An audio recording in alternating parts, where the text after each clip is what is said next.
Well, welcome back again this week. We see the issue of free trade finally getting traction. We hope it's not too late. We've been on this issue for literally years. We've been in the front of everyone relative to the dangers of the TPP and the TTIP, fast track, etc. Now what we see is mailings going out all over the United States trying to convince Republicans to get a hold of their representatives, their Republican representatives, to get them to vote for the TPP and trade authority. Now here it says, who should be the leader in international trade, America or China? And then on the back it says, if America doesn't show leadership on trade, China will. And what this is a propaganda piece that is a lie. Now, I don't know if it's a conscious lie by this group or not, or whether it's just done out of ignorance. Because a lot of people are being told that the TPP is an American initiative, while the FTAAP is not. That's a Chinese issue. And yet let me read you something that we had intercepted from emails out of the White House some time back. And I've read this before, but it takes on more significance now with them trying to convince everyone that the TPP is an American initiative and the FTAAP is actually something the Chinese are promoting. This was on whitehouse.gov on 2010. Quote, based on the results of this work, we have agreed that now is the time for APEC, the Asia Pacific Economic Council, to translate FTAAP from an aspirational to a more concrete vision. Now, keep in mind, the FTAAP is supposedly the Chinese initiative. To a more concrete vision.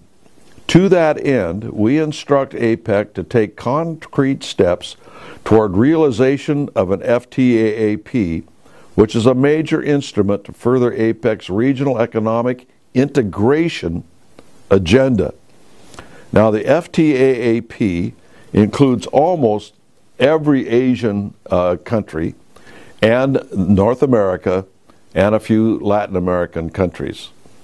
And its purpose is to, as they say, economically integrate the region. That's not free trade. Economic integration goes way beyond free trade.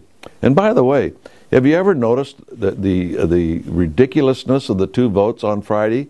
Supposedly, one vote is to enhance the job market, to bring more jobs home, to have more jobs in the United States. But the other vote was to subsidize people that are going to lose their jobs due to free trade. Does this make any sense? Let's get back to the quote.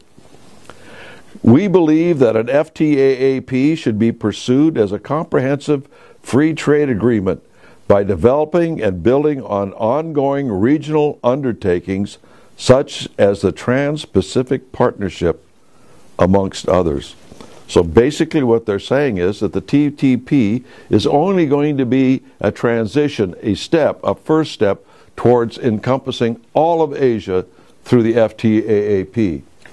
Now here's another one, by the way, and it says, and this is a report called Understanding the Trans-Pacific Partnership, the TPP, from the Peterson Institute for International Economics. Now, Peterson used to be the chairman of the Council on Foreign Relations, and he runs this outfit. But a very interesting quote in Chapter 6, moving from TTP to the FTAAP. Quote, the current TPP architects envision building an eventual FTAAP on the comprehensive foundations of the TPP Accord, with other APEC countries joining the pack in coming years. So what we see when they're saying one is American and the other is Chinese, you can't believe it because it's the same thing in incremental steps towards the common goal of economically integrating the entire Pacific Rim. And that's what it's all about. Here's another one, and this is from the Chinese themselves, and I'm never quite sure how to pronounce Z, but it's Xinghao in December 12th of last year. The goal is to build upon President Obama's recent visit to China and meetings with President Xi Jinping when they agreed to deepen economic ties and enhance bilateral agreements. Foreman, who is the trade representative, said during the conference call that the future of bilateral relationship will depend on building mutual interest and respect through unlocking opportunity, expanding trade, creating a level playing field for businesses, and lower barriers to investment. So while they're telling us, on one hand, this is a battle between China and the United States, our own government is getting in bed with China to enhance all of this economic integration with the Pacific Rim. Here's another one from the Council on Foreign Relations.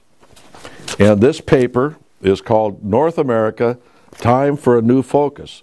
Now, you know, for years we were involved in trying to stop the North American Union, and we're very successful at it. We put a lot of money, time, and effort into this. And as a result, we were able to slow it down drastically. But now they're coming back, and Obama, behind the scenes, are doing things a salami slice at a time to put together the North American Union. But in this report, it shows that this will simply be part of these free trade agreements to economically integrate the Pacific, the United States, and the Atlantic all in one deal. And so we're moving towards, again, using all this free trade to merge our government with other governments into a singular country. First North America, then perhaps the Pacific, perhaps the Atlantic. They're moving towards all three at the same time. Here's another one from the Center for Transatlantic Relations, a transatlantic pivot to Asia.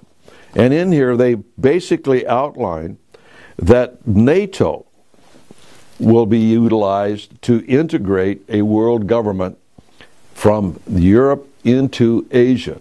They're already talking, as we've said before with NATO, to Japan, the Philippines, and other countries to integrate them into NATO.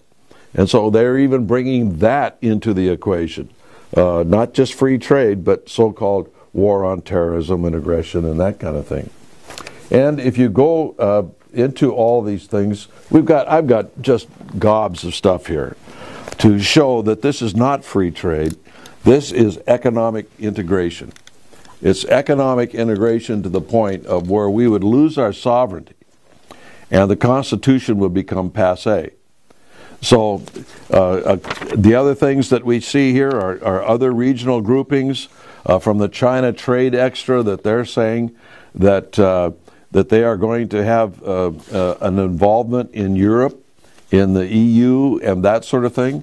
They say that this is a competition between the United States and China, and yet we see the Chinese and the United States military cooperating more and more, joint naval exercises, and that sort of business. So on and on and on, it all takes on a very strange appearance if indeed this is between the United States and China. All the documentation shows that this is the propaganda. The reality is integration of the Chinese and the United States in the Pacific and into Europe itself. Even the EU has called for China to be involved in various treaties that they're negotiating with the United States. It's a very dangerous thing.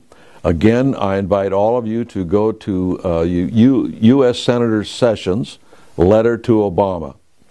Just Google that in or Bing it in and read that letter. And the questions that Sessions is bringing up are very important. And get a hold of your congressman and say, do not vote for this. It's dangerous. Take a second look. Look at Sessions' letter and then decide whether or not you should vote for it. Until next week, we'll see you then.